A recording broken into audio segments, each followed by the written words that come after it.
नमस्ते प्यारे बच्चों। आज हम एक बहुत ही जिंदा और जबरदस्त टॉपिक पर बात करने वाले हैं। कौन सा? अरे भाई, वो जिसके बिना आप एक मिनट भी नहीं रह सकते। हाँ, सही पकड़ा। श्वसन तंत्र, रेस्पिरेटरी सिस्टम, सांस का जादू। क्यों है ये इतना जरूरी? बच्चों, मुझे बताओ, बिना खाना खाए या पानी पिए आप कितने दिन रह सकते हो? कुछ दिन, है ना? लेकिन बिना सांस लिए? जीरो। सांस लेना एक ऐसी जादुई क्रिया है जो जन्म से लेकर मृत्यु तक अपने आप चलती रहती है। जब हम सोते हैं तब भी अनसाइड हमारी बॉडी की हर छोटी छोटी कोशिका, सेल को जिंदा रहने और काम करने के लिए ऊर्जा, एनर्जी चाहिए। ये ऊर्जा हमें खाने से मिलती है, लेकिन खाने को जलाने के लिए क्या चाहिए? ऑक्सीजन। ऑक्सीजन एक तरह का प्राण वायु है। और मजाक की बात, ऑक्सीजन हमें पेड़ पौधों से मिलती है। मतलब, अगर पेड़ पौधे गुस्सा होकर एक दिन ऑक्सीजन देना बंद कर दें, तो हमारा क्या होगा? Joke time. एक वैज्ञानिक ने अपनी पत्नी से कहा, तुम मेरी ऑक्सीजन हो। पत्नी ने गुस्से में कहा, मैं क्या हूं? एक गैस? वैज्ञानिक ने कहा, नहीं, तुम जिसके बिना मैं जिंदा नहीं रह सकता। श्वसन तंत्र क्या करता है? बच्चों, आपने कभी सोचा है कि हम सांस में क्या लेते हैं और क्या छोड़ते हैं? वातावरण से ऑक्सीजन ऑक्सीजन लेना, शरीर से कार्बन डाइऑक्साइड बाहर निकालना। इन दोनों कामों को मिलाकर ही श्वसन क्रिया कहते हैं। और इस काम में जो भी अंग, ऑर्गन्स भाग लेते हैं, वो सब मिलकर श्वसन तंत्र, रेस्पिरेटरी सिस्टम कहलाते हैं। इसके मुख्य काम, कोशिकाओं को जिंदा रखना। ये ऑक्सीजन को शरीर की हर कोशिका तक पहुंचाता है, ताकि वो सक्रिय रहें और ऊर्जा बनाती रहें। ऑक्सीजन नहीं तो कोशिका खत्म। शरीर को ऊर्जा और ताप देना, हम जो कार्बोहाइड्रेट और वसा खाते हैं, ऑक्सीजन उन्हें रासायनिक विधि से तोड़कर गर्मी और ऊर्जा पैदा करती है। इसी से हमारे शरीर का तापमान, टेम्परेचर भी बना रहता है। इसीलिए मरने के बाद शरीर ठंडा हो जाता है। श्वसन तंत्र की क्रिया, दो तरफा खेल। प्राकृतिक श्वसन क्रिया एक तरह का दो तरफा ट्रैफिक है, जिसमें दो उपक्रियाएं होती हैं। एक, प्रश्वसन या अंतःश्वसन। इंस्पिरेशन क्या होता है? हवा, ऑक्सीजन फेफड़ों, लंग्स के अंदर जाती है। कैसे होता है? हमारा डायाफ्राम, जो एक पर्दा जैसा होता है, वो चपटा हो जाता है। हमारी पसलियां, रिब्स, थोड़ी बाहर और ऊपर उठती हैं। इससे वक्षगुहा, चेस्ट कैविटी का आयतन बढ़ जाता है। फेफड़े फूल जाते हैं और वायुमंडल की हवा अंदर खींच लेते हैं। दो, निःश्वसन एक्सपिरेशन क्या होता है? अशुद्ध हवा, कार्बन डाइऑक्साइड फेफड़ों से बाहर निकलती है। कैसे होता है? डायाफ्राम और पसलियां आराम, शिथिल करके अपनी पुरानी जगह पर वापस आ जाते हैं। इससे वक्षगुहा पर दबाव पड़ता है और फेफड़ों की हवा जोर से बाहर निकल जाती है। इनसाइट, ये सब काम एक सेकंड के अंदर अपने आप हो जाता है ना कमाल की मशीन हमारा शरीर?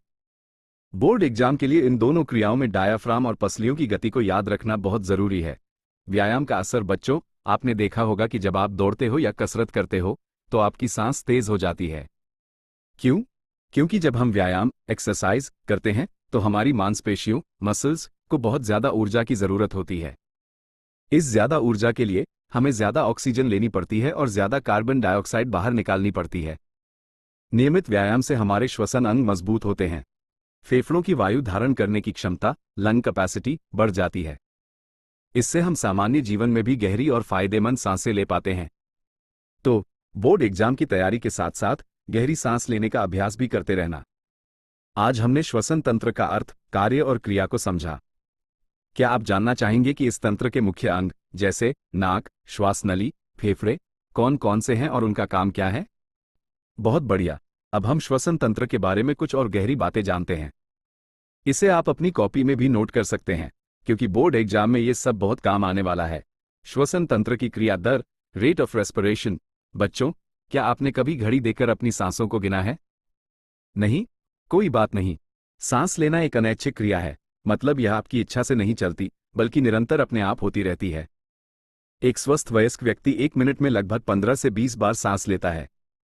इसका मतलब है, हर 4 सेकंड में एक बार अंतःश्वसन और निःश्वसन की क्रिया पूरी होती है। अनसाइड, अगर आप एक छोटे शिशु, इन्फेंट को देखें, तो उसकी श्वसन दर बहुत तेज होती है, लगभग 25 से 40 बार प्रति मिनट। क्योंकि उनका मेटाबॉलिज्म, उपापचय बहुत तेज होता है और उन्हें शरीर की ग्रोथ के लिए ज्यादा ऊर्जा चाहिए होती है। दर का नियमन, रेगुलेशन ऑफ रेट। हमारे शरीर की यह दर अपने आप कैसे नियंत्रित होती है? इसका कंट्रोल हमारे मस्तिष्क, ब्रेन के पास है। मस्तिष्क में एक जोड़े श्वास केंद्र, रेस्पिरेटरी सेंटर होते हैं। ये केंद्र ही हमारी पेशियों, मसल्स, पसलियों और तंतुपट, डायाफ्राम के सिकुड़ने, संकुचन और ढीला पड़ने, शिथिलन को कंट्रोल करते हैं, ताकि हमारी श्वसन दर शरीर की जरूरत के हिसाब से बनी रहे। जब दर बढ़ जाती है बच्चों, जब आप भागते दौड़ते हो, कुश्ती लड़ते हो या जोरदार व्यायाम करते हो, तो श्वसन दर क्यों बढ़ जाती है? ज्यादा काम इक्वल्स ज्यादा ऊर्जा इक्वल्स ज्यादा ऑक्सीजन की जरूरत। इस ज्यादा ऑक्सीजन की जरूरत को पूरा करने के लिए हमारा शरीर सांस लेने की गति को बढ़ा देता है। Check point, quick check. Oxygen को सामान्यतः क्या कहा जाता है? उत्तर, प्राणवायु। किसका मुख्य कार्य शरीर को क्रियाशील रखना होता है? उत्तर, श्वसन तंत्र, रेस्पिरेटरी सिस्टम। श्वसन की उपक्रियाएं बताइए। उत्तर, प्रश्वसन, इंस्पिरेशन तथा निश्वसन, एक्सपिरेशन। श्वसन तंत्र का विवरण, डिटेल्स ऑफ रेस्पिरेटरी सिस्टम। बच्चों, अब हम उन जरूरी अंगों को देखते हैं जो मिलकर यह सारा काम करते हैं। हमारे शरीर का मुख्य श्वसनांग है फेफड़े, लंग्स। इनके बिना गैस का आदान प्रदान, एक्सचेंज नहीं हो सकता। लेकिन फेफड़ों तक हवा पहुंचती कैसे है? इसके लिए ये सहायक अंग, सपोर्टिंग ऑर्गन्स, काम करते हैं। नासिका, नोज, ये हवा को अंदर खींचने का पहला रास्ता है। कंठ या स्वर यंत्र, लैरिंक्स, इसे वॉइस बॉक्स भी कहते हैं। ये सांस की नली के ऊपर होता है। श्वासनली तथा श्वसनी, ट्रकिया एंड ब्रोंकाई। श्वासनली, ट्रकिया, एक लंबी नली है जो हवा को गले से फेफड़ों तक ले जाती है। यह आगे चलकर दो छोटी नलियों में बंट जाती है, जिन्हें श्वसनी, ब्रोंकाई कहते हैं, जो फेफड़ों के अंदर जाती हैं। सहायक अंग ये भी मदद करते हैं। मुख गुहा, माउथ कैविटी, सांस न लेने पर या जल्दी सांस लेने पर मुंह से भी हवा अंदर जाती है।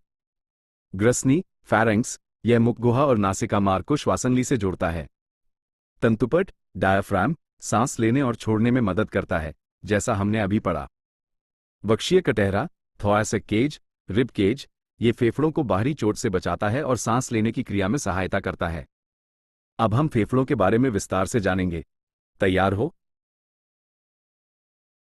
वाह, बहुत अच्छे बच्चों।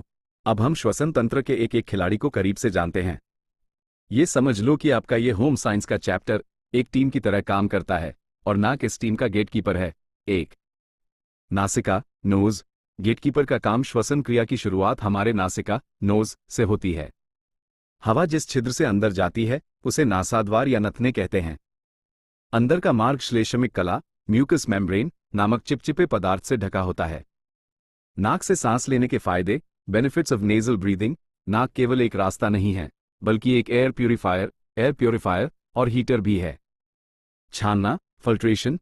नाक के अंदर छोटे छोटे रोएं, हेयर, होते हैं। ये रोएं और चिपचिपा पदार्थ, म्यूकस, मिलकर हवा में मौजूद धूल कणों और जीवाणुओं, जर्म्स, को रोक लेते हैं, ताकि फेफड़ों तक स्वच्छ वायु पहुंचे। गर्म करना, वार्मिंग। नाक की नलिकाओं में रक्त केशिकाएं, कैपिलरीज, होती हैं। ये रक्त केशिकाएं अंदर आने वाली ठंडी हवा को गर्म करती हैं। क्यों? क्योंकि ज्यादा ठंडी हवा फेफड़ों के लिए हानिकारक होती है। जीवाणु मुक्त करना, स्टेरिलाइजिंग। श्लेष्मिक कला जीवाणुओं को चिपकाकर कफ, बलगम के रूप में बाहर निकाल देती है, जिससे हवा जीवाणु मुक्त हो जाती है। एनसाइड, इसीलिए डॉक्टर हमेशा नाक से सांस लेने और मुंह से सांस न लेने की सलाह देते हैं। 2, कंठ या स्वर यंत्र, लैरिंक्स, सुरक्षा गार्ड और आवाज का घर। नाक से हवा ग्रसनी, फैरिंक्स से होते हुए कंठ, लैरिंक्स तक पहुंचती है। कंठ के द्वार को घांटी या कंठद्वार, ग्लोटिस, कहते हैं। इस द्वार पर एक पत्ती जैसा ढक्कन होता है, जिसे कंठछद या घांटी ढक्कन, एपिग्लोटिस, कहते हैं। जॉक टाइम, एपिग्लोटिस का काम क्या है? ये भोजन को श्वासनली, विंड पाइप में जाने से रोकना है। इसे आप अपनी श्वासनली का बाउंसर कह सकते हैं। जब आप निगलते हैं तो ये ढक्कन बंद हो जाता है। अगर कभी खाते समय हंस दो तो खाना श्वासनली में जाने की कोशिश करता है और हमें हिचकी या खांसी आती है। यह इसी बाउंसर की इमरजेंसी प्रतिक्रिया है। टेंटुआ या एडम्स एप्पल, कंठ में अवटु उपास्थि, थायरॉइड कार्टिलेज, होती है। पुरुषों में यह बाहर की ओर उभरी हुई दिखती है, जिसे टेंटुआ या आदम एप्पल कहा जाता है। 3, श्वासनली या वायुनलिका, ट्रकिया।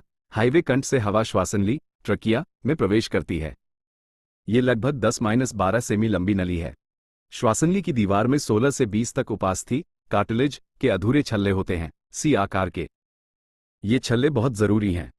ये नली को पिचकने, कलैप्स, से बचाते हैं, ताकि सांस लेने पर यह हमेशा खुली रहे। ये छल्ले पीछे की ओर खुले होते हैं। क्यों?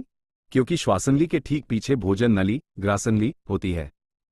जब हम खाना निगलते हैं तो ग्रासनली को फूलने के लिए जगह चाहिए होती है और यह अधूरापन उसी जगह को देता है। 4. वायु प्रणालियां या श्वसनी ब्रोंकाई शाखाएं वक्ष चेस्ट में पहुंचकर श्वासनली दो भागों में विभक्त हो जाती है, जिन्हें श्वसनी या ब्रोंकस कहते हैं।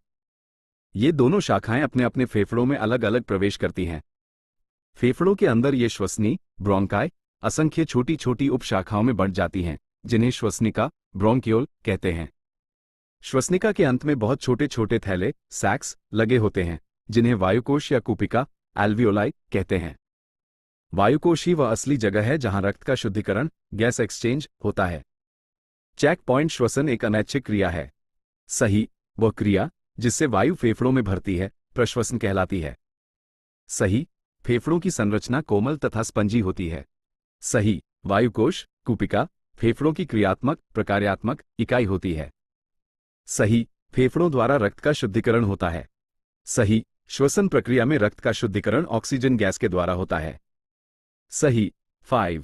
फेफड़े लंग्स मुख्य श्वसनांग। आखिर में हम फेफड़ों पर आते हैं, जो इस पूरे तंत्र के सबसे महत्वपूर्ण अंग हैं। ये 2 की संख्या में होते हैं, दायां और बायां। ये आपकी वक्षगुहा चेस्ट कैविटी में सुरक्षित रहते हैं। फेफड़ों का रंग नीलापन लिए भूरा होता है, लेकिन छोटे नवजात शिशु में ये गुलाबी होते हैं। इनकी संरचना कोमल सॉफ्ट और स्पंजी होती है, ताकि ये आसानी से हवा भरने पर फूल और पिचक सकें। अब हमने सभी मुख्य अंगों को जान लिया है। क्या आप जानना चाहेंगे कि फेफड़े अंदर से कैसे दिखते हैं और उनकी देखभाल कैसे करनी चाहिए?